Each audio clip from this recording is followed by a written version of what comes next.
Alright guys, Pterodactyl here, and we've got another developer update for you. This is number 133. This is announcing their free weekend, which is going on right now. Got more information on Stalingrad and the Soviet rifles that are coming in update 10. So yeah, first up, currently right now there is a free weekend, and Hell Let Loose is on sale for 25% off. So if you haven't got Hell Let Loose, perfect opportunity to jump in and try it out and then get it at a discounted price. Now let's check out Stalingrad. In Update 10, we're getting two Eastern Front maps, Kursk and Stalingrad. Or actually, this is the first Stalingrad map we're getting, because the developers have said we're getting multiple Stalingrad maps. It may just be another one or another two, but they'll be set in different parts around the city. At Stalingrad, it was a 6-month-long engagement in the Eastern Front. The Germans pushed towards the River Volga in order to capture the city, but they found their progress slowed significantly once they got inside the city.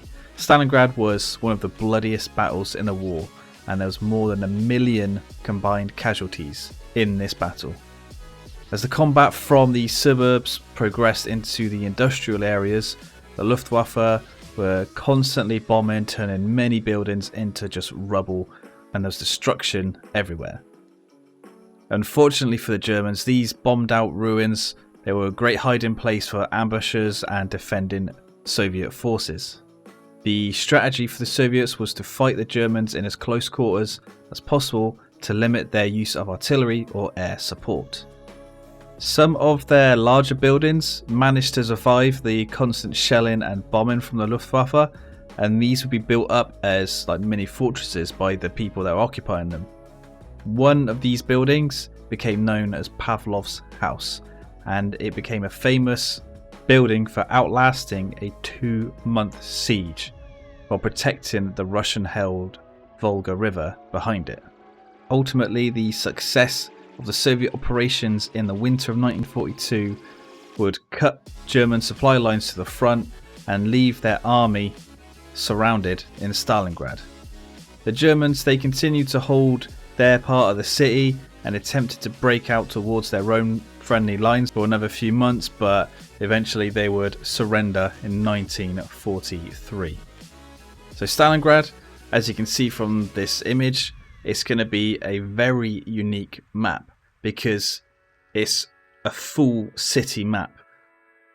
I was wondering when they announced Stalingrad if it would be kind of a mixture of urban and outskirts like Karantan, where Karantan is like the whole sort of village surrounded by some fields, but no, this is a full urban map, and I do hope that the optimization is good on Stalingrad.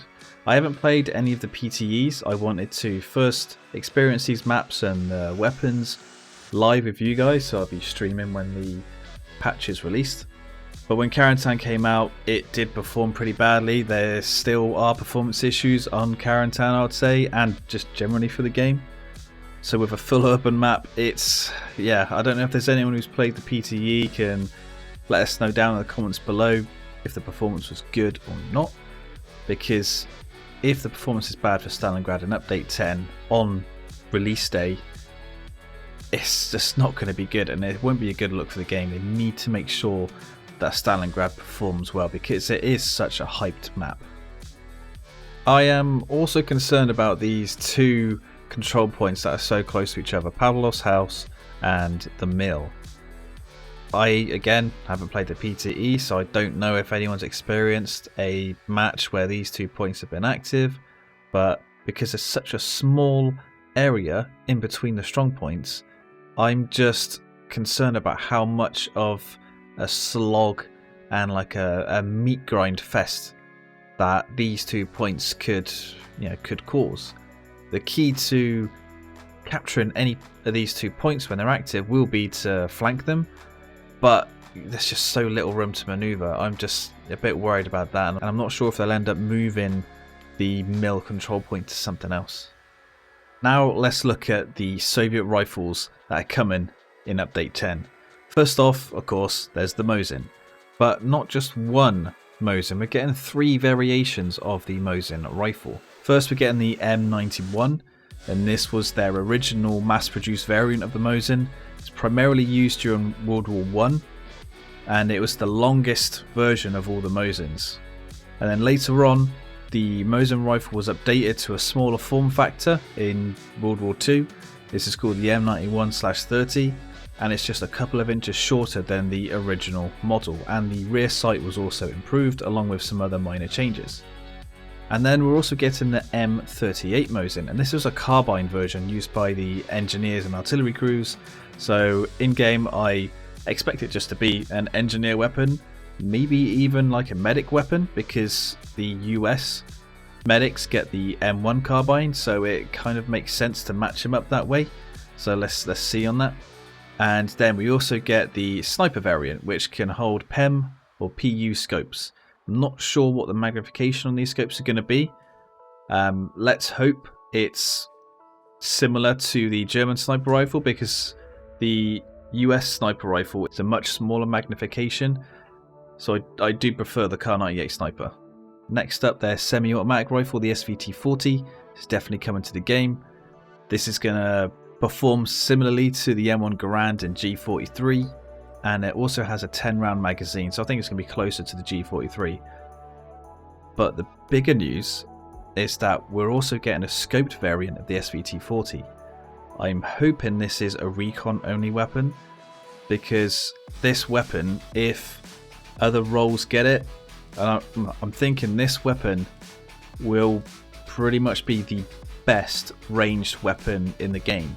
It's gonna be like a one-shot kill up to 200 meters, I think. That'll put it on the same level as the G43 and M1 Garand, but you're giving it a scope as well to make it much more accurate. So yeah, because of that, I reckon this weapon is gonna be a monster. We've gotta hope that it's a recon-only weapon. We've gotta hope. If it isn't, then then you're going to see everyone just running around with this rifle, because it'll be pretty OP. And that's it for this dev briefing. If you like the video, please give it a like, subscribe for more, because we'll be putting out a lot more coverage on the Soviets when update 10 drops out. Thank you guys for watching, and I'll see you in the next one.